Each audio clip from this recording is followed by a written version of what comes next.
Well, it's now been 9 months since the United States charged Edward Snowden with espionage. Just one day after being charged, his passport was revoked by the State Department. But today, two former whistleblowers spoke to the media about why they think the U.S. should lift the charges and reinstate his official documents. RT's Amira David reports.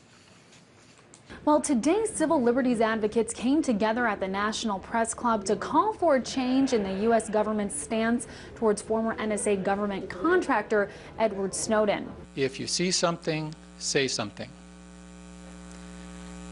Edward Snowden saw something, and he said something. In June of last year, the U.S. Justice Department charged Snowden under the Espionage Act for leaking scores of national security documents. But Colleen Rowley, a former FBI agent and whistleblower, called that piece of legislation unconstitutional. The last two sections of this 1917 Espionage Act were never, ever enforced because it's pretty well known that they're unconstitutional.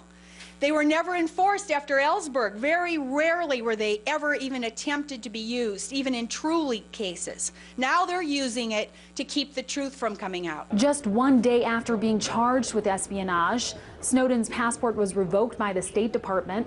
Shortly thereafter, Snowden flew from Hong Kong to Moscow, where he was ultimately granted a temporary one-year asylum. It's now been 9 months since his passport was revoked, and civil liberties advocates have said it has left him with very few options.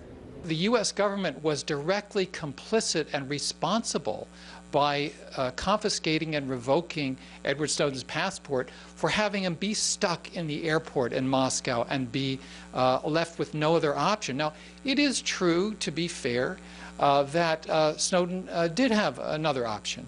He could have come back to the United States and gotten the kind of treatment that Private Manning got, which was, according to one UN report, borderline, if not over the border of torture. The news conference today was sponsored in part by Roots Action, an organization that's already put forward 2 different petitions related to the issue.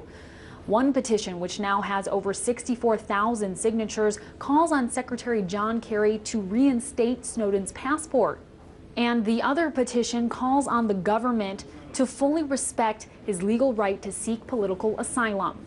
Roots Action says it plans to present these 2 petitions, which have a combined total of 100,000 signatures, to the Justice Department and the State Department tomorrow morning. But whether the Obama administration is receptive to those petitions and the message of today's news conference remains to be seen. In Washington, Amira David, RT.